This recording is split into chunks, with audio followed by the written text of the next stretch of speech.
de nuevo en este nuevo vídeo podcast, dependiendo de en qué plataforma nos estéis escuchando, si en iVoox o Spotify o si nos estáis viendo a través de los vídeos de YouTube. Pues os saludamos nuevamente Lucía y Javier, un servidor, en esta serie de vídeos que estamos grabando de series emocionales, que ya sabéis bueno, los que nos conocéis, que estamos trabajando cómo es nuestra vivencia emocional y os lo contamos Lucía y yo pues a través también de nuestra experiencia de terapia también que llevamos. Lucía, muy buenas tardes. Muy buenas tardes, Javier, y muy buenas tardes a todos. Encantada de echar otro ratito. Hoy les traemos, ¿verdad?, un tema que, más que una pregunta, ¿no? Una pregunta que además a mí últimamente, no sé por qué, pero también me la preguntan, me la hacen mucho la gente con las que trabajo, ¿no? Que es, ¿qué me ocurre, qué os siento, ¿no?, cuando estoy constantemente complaciendo a los demás, ¿no? ¿Por qué hago esto, ¿no? ¿Por qué no dejo de complacer los deseos de otros? Y no te hacen nunca la segunda pregunta de ¿y por qué no atiendo los míos? ¿No? Esa es la que se oculta siempre, ¿no? ¿Por qué no sé decir no? ¿No? Y en el fondo al final la pregunta que se esconde es ¿por qué no sé decir sí a todo eso que me gusta, que deseo, que quiero hacer y que me han hecho rechazar de alguna manera o que no he sido capaz de defender, ¿no? Todo eso es lo que no te dice. Pero la pregunta de hoy que nos trae es ¿qué nos pasa? ¿No? ¿Qué nos pasa cuando cuando complacemos? ¿No? Lucía, yo creo que podemos empezar, ¿no?, por analizar un poquito eso, ¿no? La sintomatología, ¿no?, de la persona complaciente, ¿no? ¿Qué hay en el fondo de esa complacencia continua? Yo creo que lo más curioso de las personas que complacen todo el tiempo es que muchas veces no saben que lo hacen. Y están tan enfocadas en vivir para ayudar al otro por procesos internos, ¿no?, que sentimos miedo a decir no, falta de límites, inseguridad, que ahora vamos a entrar en todo eso. Que estamos siempre con el sí, sí, sí, sí, y ni el no es una palabra negativa, ni el sí es una palabra positiva. Claro. Hay veces en el que sí nos hace daño y hay veces en que no. Yo creo que una de las palabras más liberadoras de nuestro vocabulario es no. No. Dicho siempre con contacto, no queremos hacerle daño a nadie, ¿no? Pero, y yo creo que ahí hay otro patrón de las personas que complacen todo el tiempo, que se preocupan que si no complacen van a herir a los demás, se van a sentir culpables. Entonces, hay un entramado, pero es interesante, y esto a lo mejor lo has notado tú, en terapia, cuando se lo reflejas al cliente, ¿no?, y le dices, mira, parece que siempre eres el último, parece que... Y se suelen quedar así parados y pensando como si fuera... Creo que es un comportamiento que se adquiere tan de pequeño que muchas veces la gente no se da cuenta y sin embargo se agotan y se resienten. ¿Tú cómo lo ves, Javi? Y el daño, o sea, bueno, más que el daño, yo creo que esa herencia cultural que hay detrás de lo bueno que es complacer a los demás y lo malo que es el olvidarte de ti, ¿no? Esa cultura judeocristiana, ¿no?, del el otro siempre antes que yo, ¿no? Y que además yo me puedo permitir el lujo de decir mal entendida, ¿vale?, de la cultura religiosa de fe, pero que culturalmente está muy asentada, ¿no? Es decir, el que si yo no atiendo a los demás, si yo no antepongo sus beneficios a los míos, estoy haciendo algo malo. Soy un egoísta. Soy un egoísta. Soy un egoísta. Sí. Y claro, eso claro, porque al final estoy rechazándome a mí, porque no es solo que estoy dejando de hacer cosas para mí, sino que estoy rechazando mi propia identidad, mis propios gustos, mis propios intereses, mis propias prioridades y nos estamos diciendo que no a nosotros de manera indirecta. Si estoy diciéndole que sí a los demás, pero estoy diciendo que no a lo mío. Y eso es lo que choca, ¿no? yo creo que lo que les choca precisamente cuando se lo pones de manifiesto, ¿no? Como tú dices en la terapia, y le devuelves esa sensación, ¿no? Le refleja de manera a veces muy sutil, tienes que hacerlo, ¿no? Porque es verdad que son personas que, claro, que también son muy sensibles, ¿no? Porque el miedo al rechazo, ¿no? Y darse cuenta de que se están rechazando a ellos o a ellas mismas también es duro, ¿no? Ostras, Excesivos niveles de empatía. sí, sí. Mm, Sí, sí. a veces incluso mal entendida la empatía, ¿no? Porque no, la empatía es situarte, ¿ok? Es comprender, pero bueno, la otra persona tiene que empoderarse de sus propias tareas, ¿no? No tienes tú que estar Sí, yo resolviendo. creo que también a veces se da un patrón muy interesante, ¿no? Con todo esto. Y es, yo complazco todo el tiempo a los demás, reprimo lo que me pasa a mí y lo que yo necesito. Reprimo, reprimo, reprimo, reprimo. Y cuando los demás no hacen lo mismo, me enfado. Y me enfado mucho. Y digo cosas como, es que me paso todo el día dando y a mí nadie me da. Y es interesante lo que pasa ahí, ¿no? Porque ahí hay que girar el foco hacia uno. Lo que, hay que girar el foco hacia uno porque si no lo que le estás pidiendo a la otra persona es que tenga el mismo comportamiento excesivo de complacer todo el tiempo que tienes tú. Y eso no es sano.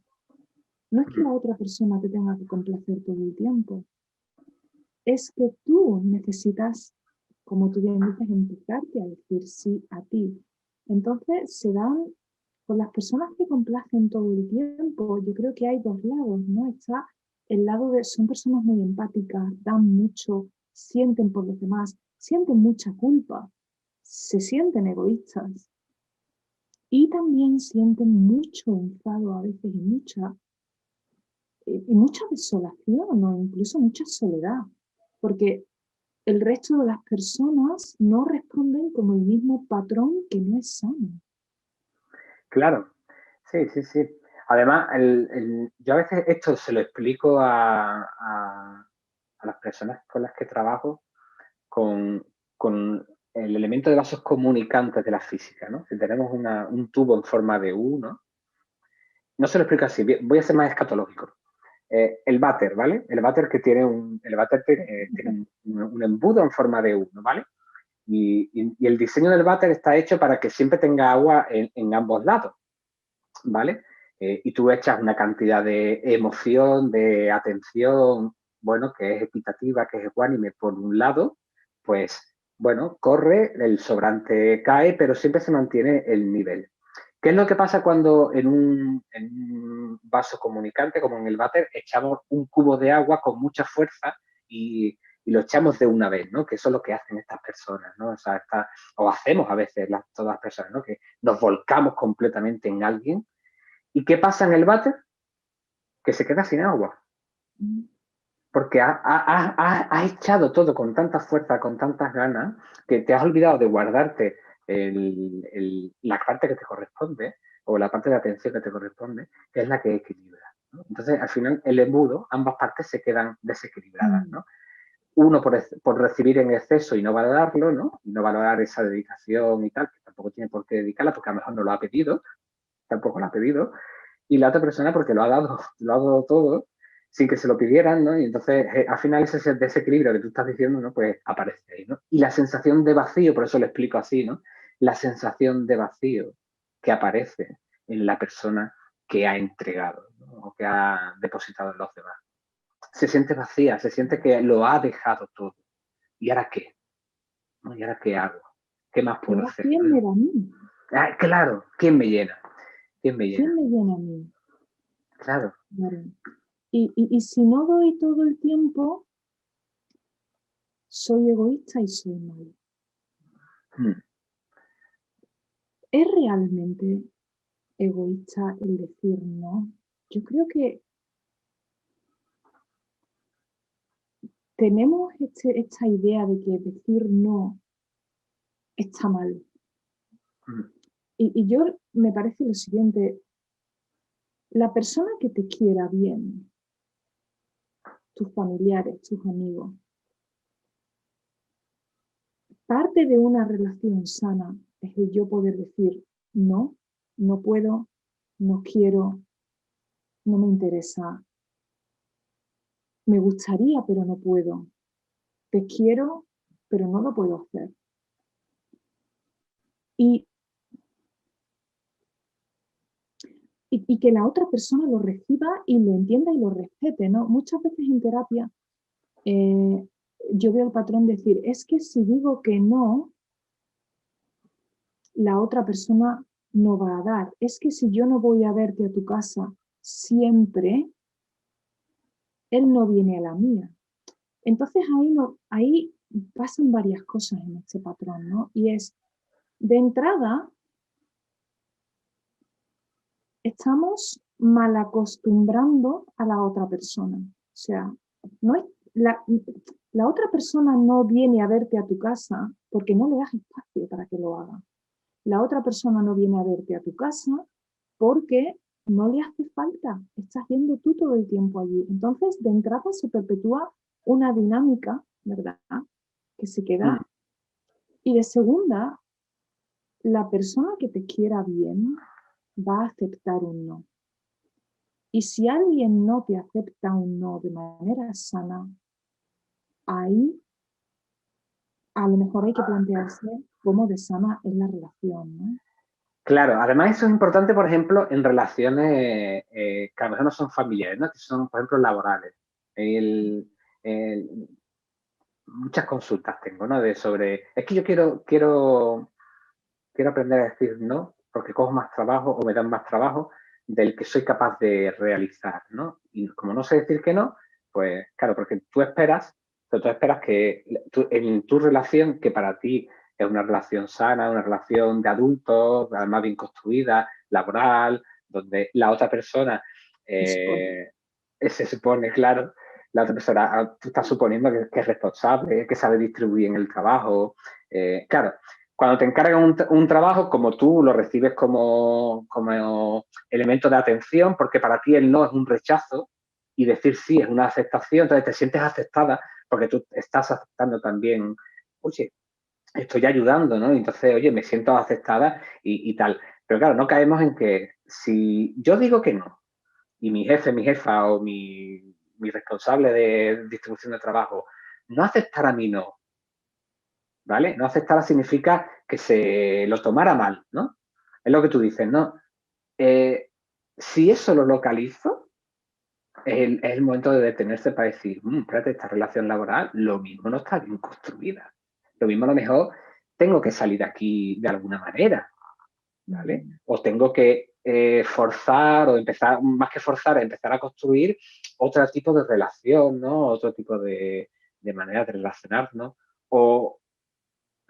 Y ahora me sale, ¿no? Una de las soluciones, ¿no? Que yo creo que ahora vamos a hablar de soluciones o al menos de cómo poner, ¿no? Cómo empezar, que es el de empezar a poner límites, ¿no? Límites, ¿dónde están tus límites? Que para eso es importante conocerlos. Yo creo que aprovechando que ha salido esto, decir, ok, yo creo que hemos definido, Lucía, un poco el perfil, ¿no? El perfil de cuando estamos comportándonos, pero ya nos hemos dado cuenta, ¿vale? ¿Y ahora qué? ¿Qué hago, no? O sea, ¿qué podemos Yo hacer? creo que es que, claro, aquí pasan muchas cosas, ¿no? Primero te tienes que dar cuenta y después tienes que empezar a salir de la zona de confort y empezar a decir no. Pero claro, eso da mucho miedo. ¿Por qué? Porque vas a tener que sostener tu inseguridad, vas a tener que sostener tu culpa, vas a tener que sostener el que los otros dejen de, a lo mejor, quererte, entre comillas. Entonces, es interesante porque eso es un proceso que da mucho miedo. Pero la mayoría de las veces, cuando tenemos que pasar por un proceso de romper un patrón, vamos a tener que pasar por una fase de estar incómodos con lo que sentimos y saber que lo estamos haciendo por algo. Entonces yo creo que eso, entender eso de entrada, ¿no? El hecho de que vamos a sentirnos incómodos en cualquier proceso que tengamos y que no pasa nada por sentirse incómodo. Y después también creo que aprender a decir no, aprender a poner límites. Creo que hay una gran confusión con esto. Cierto. Porque la gente asocia el decir no con peleas, con ponerse borde, con qué van a pensar de mí. Yo creo que la gente ve el decir no como un elemento de ataque. Voy a tener que sacar los cañones y empezar a disparar. No, no, no, no, no. Y los límites no son esos. Y los límites es algo como, tú sales un día a la calle y llueve muchísimo. Y no para de llover. No para de llover y te estás mojando y estás chorreando. No te vas a poner a gritarle a la lluvia que deje de llover. No te vas a enfadar con la lluvia porque esté lloviendo. Pero lo que sí puedes hacer es abrir un paraguas. Entonces, un límite no es una discusión, un ataque, un enfado, una bronca. Un límite, poner un límite simplemente es, yo creo que va de la mano del discernimiento, ¿no? De decir, esto no es sano para mí. Tú sé quien tengas que ser. Esto no es sano para mí y en consecuencia me protejo. Me protejo o actúo de otra manera, ¿no? Entonces, a la hora de poner límites, hay una línea muy fina con la que hay que tener cuidado. Sí, y sobre todo porque como muy posiblemente no lo hayas hecho nunca o casi nunca, al menos en el cuadro que estamos diciendo, muy posiblemente la tendencia es a alterarte con facilidad, ¿no? Pero claro, para poner límite hay que conocer la dimensión del campo. Así hay que mirarte para adentro. Antes hablábamos de, Lucía, tú decías de poner el foco, ¿no? Para poner la valla, tienes que saber dónde poner la valla, es decir, tienes que saber tu campo cuáles tus intereses, cuáles son dónde quieres poner el foco en este momento. Además, poner límites no quiere decir poner barreras, porque a lo mejor, además eternas, porque parece que cuando decimos que no, ponemos un límite para siempre. Oye, pongo un límite ahora. Dentro de un tiempo, puedo poner otro límite más allá o más acá, o sea, da igual. Porque parece que vivimos en la búsqueda de lo estático, ¿no? De lo controlable, y puedes cambiar de opinión. O pueden cambiar tus circunstancias de vida y hacer otro análisis, ¿no? Y donde pusiste un límite, ahora pones otro, ¿no? O sea, los límites son flexibles, el permitirnos también vernos como personas cambiantes y que ese cambio, incluso donde antes no había, ahora lo hay, y donde ahora lo hay, mañana no lo hay. Es decir, que eso también puede estar. ¿Por qué? Pues bueno, porque he flexibilizado mi forma de mis prioridades o hay otro encaje distinto. Pero por eso es muy importante conocer cuáles son tus intereses, tus deseos, tus preocupaciones. Yo creo que también conocer qué le pasa a tu cuerpo, qué te pasa a ti, incluso a nivel físico. Tenemos reacciones, o sea, somos mente, somos emociones, somos un cuerpo, y va todo de la mano, ¿no? Yo, una de las cosas que hago mucho en terapia es ayudo a los clientes a ver, ok, ¿cómo sientes cuando estás sobrepasando tu límite o cuando alguien está sobrepasando tu límite? ¿Qué sientes? ¿Qué señales físicas tienes?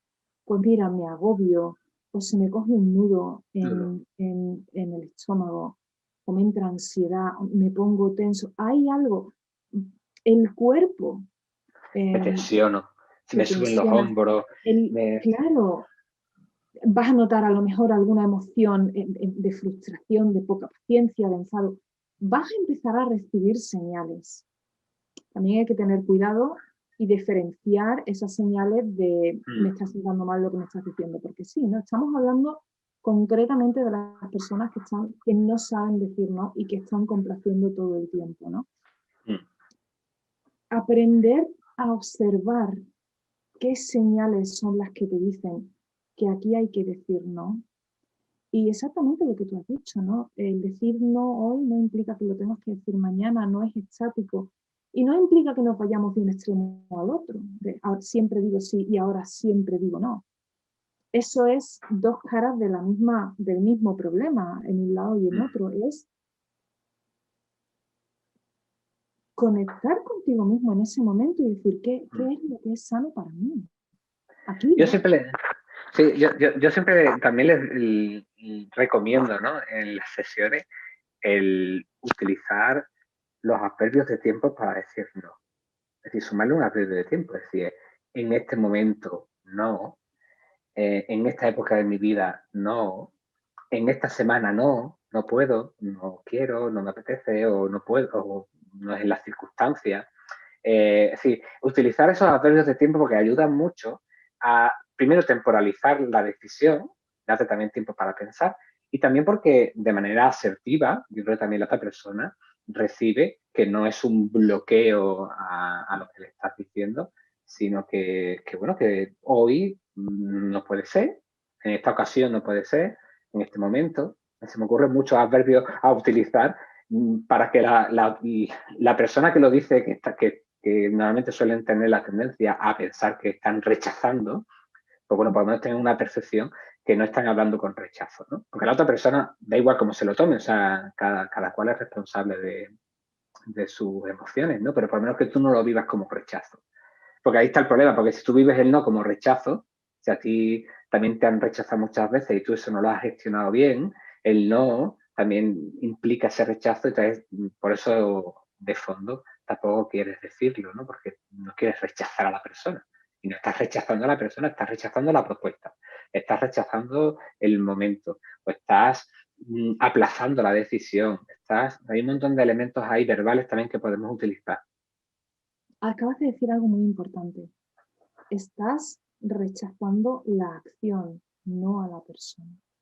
Yo Claro. creo que eso es, lo que has dicho tiene una valía increíble. No estás rechazando a la persona, estás rechazando una eventualidad, una acción, y claro, la expresión. ¿Cómo expresamos? Que yo creo que esto, los españoles somos muy dados a expresar desde el punto de vista pasional y sale el tiro por la culata, ¿eh? Sí. Porque una cosa es decir, no me da la gana. Bueno, hay un momento y un lugar para cada cosa. Yo no animo a esa expresión porque es que te puede volar algo a la cabeza, ¿no? Pero a lo mejor decir, mira, me interesa, me gusta la idea, o mira, eres importante para mí, pero lo siento, pero no lo puedo hacer. Eres importante para mí, pero no te puedo dar lo que me pides. Claro. Esta relación tiene mucho valor para mí, pero no puedo hacer lo que me pides. Que eso simplemente, lo que estamos tirando es simplemente un intercambio de necesidades.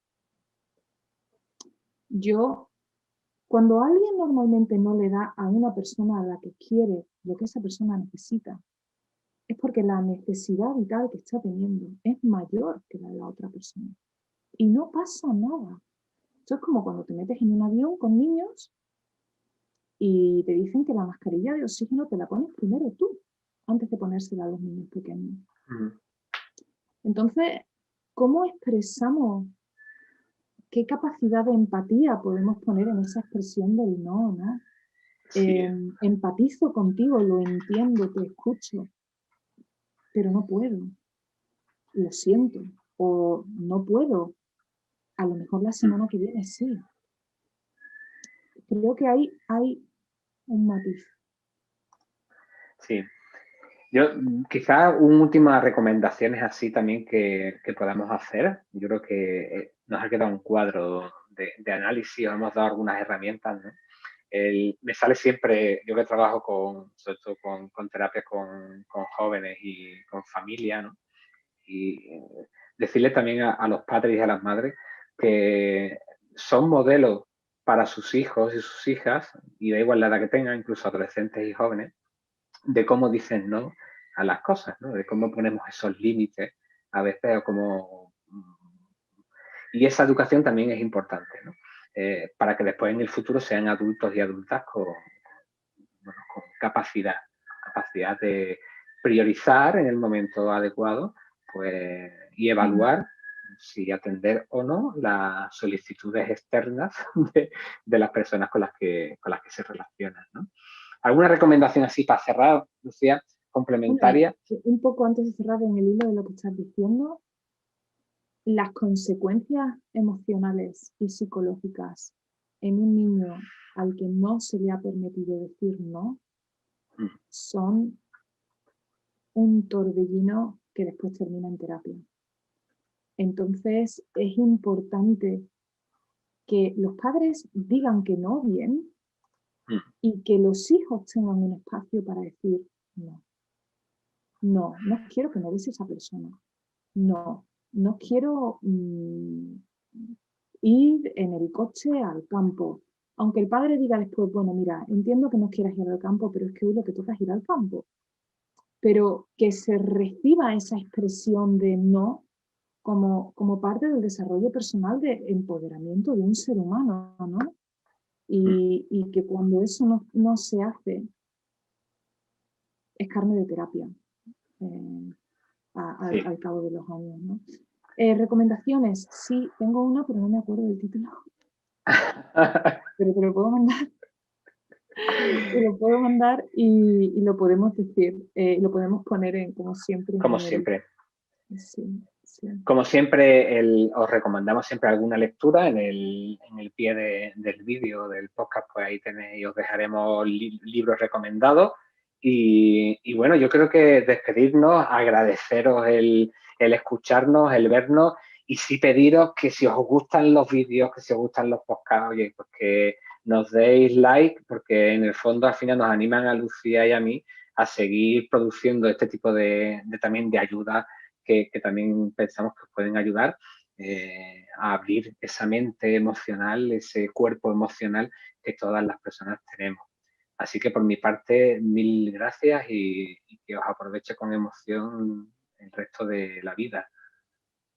Claro, oye, y también decir que si queréis algún tema, si queréis que tratemos algún tema, si tenéis alguna pregunta no personalizada, porque a lo mejor no queráis ponerlo muy personalizado, de algún tema que os esté pasando en vuestra vida, estamos súper dispuestos a tratar los temas aquí, o sea que decirnos también qué queréis, qué os interesa, qué os toca y qué es importante para vosotros, ¿no?